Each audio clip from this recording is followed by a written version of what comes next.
87, 88 அந்த சமயத்தில் இந்த படத்தை தேட்டரில் இன்னொரு தடவை பார்க்கலாம் அப்படின்னு சொல்லிட்டு நான் பல தடவை பார்த்துருக்கேன். தேட்டரில் அப்படி பார்க்கலாம்னு இருக்கும்போது நான் வேலை பார்த்த தேட்டர்லேயே சண்முகா தேட்டரில் அந்த படம் வந்துச்சு.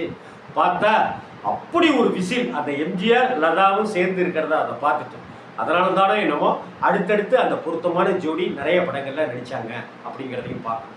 உலகம் சுற்றும் வாலிபன் படத்தினுடைய மேக்கிங் தான் ஃபஸ்ட்டு. ஒரு ஆங்கில படத்துக்கு இணையான ஒரு கலர் படம் அப்படிங்கிறது ஃபஸ்ட்டு. பிரம்மாண்டமான பொருட்செலவில் வெளிநாடுகளில் போய் எடுக்கப்பட்ட படம். சும்மா வெளிநாட்டுக்கு போய் எடுத்தோம் அப்படின்னு சுற்றி இத்தி அப்படி இப்படின்லாம் காமிக்காம எல்லாத்தையும் ஒரு காரணங்களோட ஒரு காரியங்களோட காட்சிப்படுத்தியிருக்கிற விதம் இன்னும் அந்த படத்துக்கு கதைக்கு பலம் சேர்த்துச்சு அப்படிங்கிறதையும் நம்ம சொல்லணும். இது மாதிரியான எம்ஜிஆருக்கு உண்டான காஸ்டியூம் ரொம்ப அழகாக ரொம்ப ஜென்டிலாக ஒவ்வொரு காஸ்டியூமும் எம்ஜிஆருக்கு இருக்கும். அட்டகாசமாக இருக்கும். கோட் சூட்டில் வந்து ஒவ்வொரு விதமாக, அதாவது தேடி வந்த மாப்பிள்ளையிலையும் கோட் சூட் போட்டிருப்பார், எங்கள் வீட்டு பிள்ளையிலையும் கோட் சூட் போட்டிருப்பார், மாட்டுக்கார வேலையிலையும் கோட் சூட் போட்டிருப்பார். ஆனால் ஒவ்வொரு கோட் சூட்டும் ஒவ்வொரு ஸ்டைலில் இருக்கும் இல்லையா. அன்பேவா கோட் சூட்டும் வேறு விதமாக இருக்கும். அதே போல் இந்த படத்துலையும் அவர் கோட் சூட் போட்டிருக்கிற ஸ்டைலே அவ்வளவு அழகாக பிரமாதமாக இருக்கும். அப்படி இருக்கும் எம்ஜிஆர், பேரழகன் இல்லையா. அதே போல் இந்த படத்தில் வந்து எம்ஜிஆர் தான் டைரக்ட் பண்ணியிருந்தார் உலகம் சுற்றும் வாலிபன் திரைப்படத்தை. ஆனால் படத்தில் டைட்டிலில் இந்த படத்திற்கு இயக்குவதற்கு முழு ஒத்துழைப்பு தந்த இயக்குனர் பா. நீலகண்டன் அவர்களுக்கு நன்றி அப்படின்னு ஒரு டைட்டில் கார்டு ஒன்று போட்டிருப்பார். டைரக்டர் பா. நீலகண்டன் எம்ஜிஆரை வைத்து ஏகப்பட்ட படங்கள் எடுத்தவர். படத்துக்கு கண்ணை மூடிட்டு நீங்கள் தைரியமாக சொல்லிடலாம் பா. நீலகண்டன் தானே அப்படின்னு சொல்லிடலாம். பார்த்தா எம்ஜிஆருடைய பல படங்களை பா. நீலகண்டன் சார் தான். இன்னும் சொல்லப்போனால் எம்ஜிஆருடைய பல படங்களை தேவர் ஃபிலிம்ஸ் தயாரித்தது போல எம்ஜிஆருடைய பல படங்களை பா. நீலகண்டன் தான் இயக்கியிருப்பார் அப்படிங்கிறத உறுதியாகவே சொல்லணும். அவருக்கு டைட்டில் கார்டில் ஒரு நன்றி தெரிவித்து கொடுத்துருப்பாங்க. இதே போல் இந்த படத்தில் வந்து எம்ஜிஆர் லதா தனியாக, மஞ்சுளா தனியாக, சந்திரகலா தனியாக போடாமல் ஏன் நடிகைகளுக்குள்ளார சண்டை சச்சரவு அப்படின்னு நினச்சாரா என்னன்னு தெரியல. 3 பேரையும் ஒன்றா போட்டுருவார். சந்திரகலா, லதா, மஞ்சுளா அப்படின்னு ஒன்றாவே வந்துடும். அப்படி டைட்டில்லையும் அப்படி பண்ணியிருப்பார். இந்த படத்தில் இருக்கிற அத்தனை பாட்டுகளையும் அவ்வளவு கிராண்டான மியூசிஷியன்களை வச்சுக்கிட்டு அவ்வளவு இன்ஸ்ட்ருமெண்ட்டை பயன்படுத்தி தெரிக்க விட்டுருப்பார் மெல்லிசை மன்னர். ஒவ்வொரு பாட்டும் இந்த பாட்டு மாதிரி அந்த பாட்டு இருக்காது, அந்த பாட்டு மாதிரி இந்த பாட்டு இருக்காதுன்னு அவ்வளவு பாடல்களை பிரமாதம் பண்ணி கொடுத்துருப்பார் மெல்லிசை மன்னர்.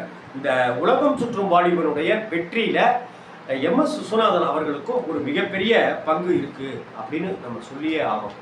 அதுலேயும் பார்த்தீங்கன்னா வெற்றிகை நாளை சரித்திரம் சொல்லும்,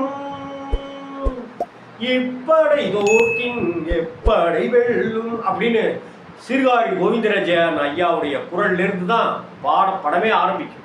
அதுக்கப்புறம் பார்த்து லில்லி மலருக்கு கொண்டாட்டம் உன்னை பார்த்ததிலே அந்த பாட்டு ஒன்று, சிரித்து வாழ வேண்டும் பிறர் சிரிக்க வாழ்ந்திடாதே. பொதுவாக எம்ஜிஆர் அவர்கள் குழந்தைகளை வச்சுக்கிட்டு பாடுற பாட்டுங்கிறது நம் நாடுல எப்படி ஹிட்டானுச்சோ, நல்ல பேரை வாங்க வேண்டும் பிள்ளைகள், அந்த மாதிரி பெற்றால் தான் பிள்ளையாரை எப்படி இருந்துச்சோ அது மாதிரி எல்லாமே எம்ஜிஆருக்கும் அந்த குழந்தைகளுக்கும் அப்படி ஒரு இது இருக்கும். ஏன்னா குழந்தை முகம் இல்லையா எம்ஜிஆர். அதே போல் சிக்கு மங்கு சச்சப்பப்பா அப்படின்னு சொல்கிற அந்த எம்ஜிஆருடைய அந்த தோல் குலுக்குகிற அந்த ஸ்டைலே அவ்வளோ ஆனந்தமாக இருக்கும் பார்க்குறதுக்கு. அந்த சிரித்து வாழ வேண்டும் பிறர் சிரிக்க வாழ்ந்திடாதே அப்படிங்கிறது. அதே போல் நிலவு ஒரு பெண்ணாய் உழவுகின்ற அழகோ அந்த பாட்டு, தங்கத்தோணியிலே தவழும் உண்மையிலே, அது ஜேசஸ் பாடிப்பார் அந்த பாட்டை. பட்டத்துக்கு முக்கியமானது என்னன்னாக்கா பச்சை கிளி முத்துச்சரம் முல்லை கோடி பின்னிருப்பார். டன்னு இன்ஸ்ட்ருமெண்ட்லாம் சும்மா விளையாடும் அந்த பாட்டுக்கு தெரிக்க விட்டுருப்பார் மெல்லிசை மன்னர் அவர்கள். அதே போல் பன்சாயி அப்படின்னு ஒரு பாட்டு இருக்குது, ஹை பீச்சில் வரக்கூடிய வித்தியாசமான விட்ட வைத்த அந்த பாட்டும் ரொம்ப பிரமாதமாக இருக்கும். நம்ம எஸ்பிபி அவர்கள் அப்போவே 2வது படத்துலேயே வந்து அவருக்கு பாடியிருப்பார், அடிமை பெண்லேயே 1000 நிலவேவான்னு. இங்கே அவள் ஒரு ரவரச நாடகம் அந்த பாட்டை எம்ஜிஆருக்கும் லதாவுக்காகவும் அந்த டூயட் சாங்கு அதில் எஸ்பிபி அவர்கள் பாடியிருப்பாங்க. உலகம் அப்படின்னு டிஎம்எஸ் அப்படியே எடுத்து விடுவார் ஹை பிச்சு, சொல்லவா வேணும் உலகம். அந்த உலகம் உலகம் உலகம் அப்படின்னு சொல்லும் போதே நாம் அந்த வேற ஒரு உலகத்துக்குள்ளார போயிடுவோம்.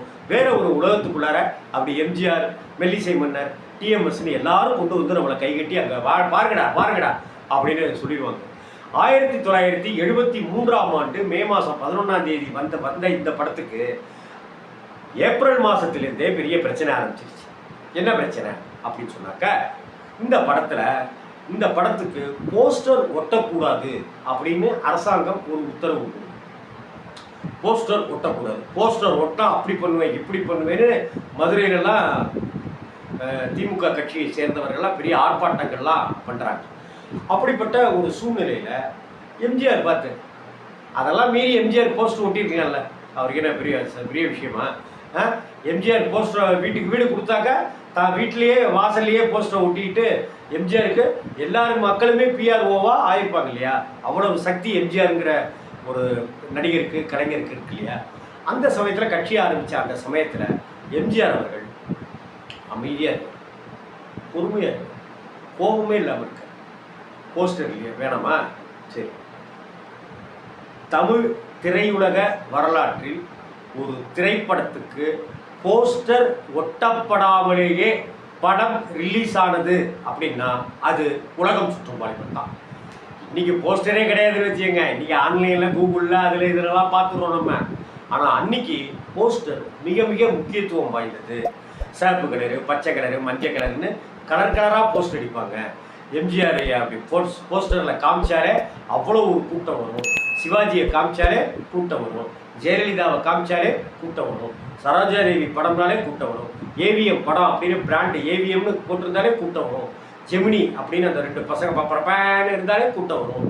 அப்படின்னு இருந்த காலகட்டத்தில் போஸ்டரே இல்லாமல் ஒரு படம் தமிழகம் முழுக்க ரிலீஸ் செய்யப்பட்டு தமிழ் சினிமாவில் அது வரைக்கும் இருந்த வசூல் சாதனைகளை எல்லாம் முறியடித்த பெரிய வசூல் சாதனை பண்ணின படம்.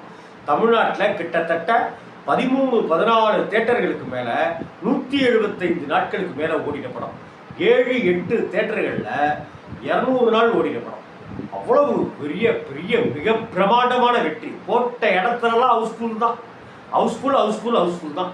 சேலத்தில் போட்டால் ஹவுஸ்ஃபுல், ஈரோட்டில் ஹவுஸ்ஃபுல், கோயம்புத்தூரில் ஹவுஸ்ஃபுல், திருச்சியில் ஹவுஸ்ஃபுல், எங்கே பார்த்தாலும் ஹவுஸ்ஃபுல். டெய்லி 3 காட்சினா டெய்லி 3 காட்சி ஹவுஸ்ஃபுல். படம் நாளைக்கு எடுக்கிறாங்க அப்படின்னா அன்றைக்கி எடுக்கிற நாள் வரைக்கும் 3 காட்சியிலே ஓடுது படம். அப்படி ஒரு வசூல் சாதனையை உலகம் சுற்றும் வாலிபன் செய்தது. அதே போல் இன்றைக்கி தமிழ் சினிமாவில் பார்ட் 2ங்கிறது ரொம்ப சர்வசாதாரணமாக போயிடுச்சு. பாகுபலி மாதிரியான ஒரு படத்துக்கும் பார்ட் 2 கொடுக்குறாங்க. ஒரு தொங்குரித்தனமான படத்துக்கும் பார்ட் 2க்கு ஒரு லீடு வைக்கிற பேர் வழின்னு ஏதோ போட்டு நம்மளை கொள்றாங்க. பார்ட் 2 அப்படின்ட்டுலாம் இன்றைக்கி ஒரு பெரிய ஒரு விஷயம் ஆயிடுச்சு. இதில் காஞ்சனா 1-2-3 நாள், அரண்மனை 1-2-3 நாள் அப்படி இப்படிங்கிற மாதிரி வர ஆரம்பிச்சிருச்சு இல்லையா? ஆனால் தமிழ் சினிமாவில் எனக்கு தெரிஞ்சு நான் பார்த்த வகையில் எம்ஜிஆர் படம், சிவாஜி படம், எஸ்எஸ்ஆர் படம், ஜெமினி படம், இப்படி ஏகப்பட்ட படங்கள், டிஆர் மகாலிங்க படம், நிறைய எம்கே ராதா அவர்கள் படம், இப்படி எத்தனையோ படங்கள் அந்த காலத்திலேருந்து நான் பார்த்த வகையில் எமது அடுத்த படைப்பு கிழக்கு ஆப்பிரிக்காவில் ராஜு அப்படின்னு போட்டு இந்த உலகம் சுற்றும் வாலிபனுக்கு அடுத்த படைப்பாக கிட்டத்தட்ட பார்ட் 2ஆக கிழக்கு ஆப்பிரிக்காவில் ராஜு யார்? இதில் தம்பி எம்ஜிஆரோட பேர் ராஜு இல்லையா? அந்த ராஜு யார்? துப்பறியும் நிபுணர். கிழக்கு ஆப்பிரிக்கா போய் ஏதோ ஒன்று பண்ண போகிறாருங்கிறத ஒரு லீடு பிடிச்சி வச்சுட்டு எம்ஜிஆர் அதை படமாக்குறதுக்கு திட்டமிட்டு இந்த 73வது வருஷம் உலகம் சுற்றும் வாலிபன் படம் டைட்டில் முடிஞ்சு படம் ஆரம்பித்து இடைவேளை விட்டு இடைவேளைக்கு பிறகு படம் ஆரம்பித்து கடைசியில் வணக்கம் அப்படின்னு போடும்போது எமது அடுத்த படைப்பு கிழக்கு ஆப்பிரிக்காவில் ராஜு அப்படின்னு லீடு கொடுத்த ஒரே தலைவர் புரட்சி தலைவர் தான் எம்ஜிஆர் தான். ஒரே நடிகர் அவர் தான். ஆனால் அரசியல் காரணங்களால் அந்த படத்தை அவரால் எடுக்க முடியல. அதற்கப்புறம் கட்சியில் ஈடுபட ஆரம்பிக்கிறாரு. படத்தில் நடிக்கிறத கொஞ்சம் கொஞ்சமாக குறைச்சிக்கிட்டே வர்றாரு. 77ஆம் ஆண்டு அரியணை ஏறினார் எம்ஜிஆர்ங்கிறது நமக்கு தெரியும். எம்ஜிஆர் 1977ஆம் ஆண்டு அரியணை ஏறினார். 87ஆம் ஆண்டு வரைக்கும் அவர் ஆட்சியில் உயிரோடு இருக்கிற வரைக்கும் ஆட்சி புரிந்தாருங்கிறது மட்டும் இல்லை, அவர் மறைந்தும் கூட நம்ம மனசில் இன்னைக்கு வரைக்கும் ஆட்சி புரிந்து கொண்டே இருக்கிறார் அப்படிங்கிறது தான் உண்மையான விஷயம் இல்லையா? அந்த உலகம் சுற்றும் வாலிபன் படம் ஏற்படுத்திய வசூல் சாதனை அது வரைக்கும் வந்த படங்களுடைய வசூலுடைய சாதனைகளை எல்லாம் முறியடிச்சுது அப்படின்னு சொன்னார். அதற்கு பிறகு உலகம் சுற்றும் வாலிபனுடைய வசூல் சாதனையை முறியடித்த படம் எது தெரியுமா? சிவாஜி 3 வேடங்களில் நடித்த, சிவாஜி தயாரித்த, கே விஜயன் இயக்கிய திரிசூலம் அப்படிங்கிற படம் தான் உலகம் சுற்றும் வாலிபனுடைய வசூல் சாதனையை முறியடித்து அடுத்த கட்ட வசூலுக்கு தமிழ் சினிமாவை கொண்டு சென்றது. திரிசூலம் உலகம் சுற்றும் வாலிபனுடைய வசூல் சாதனையை முறியடித்தது.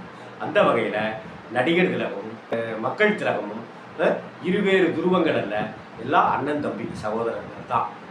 வணக்கம்.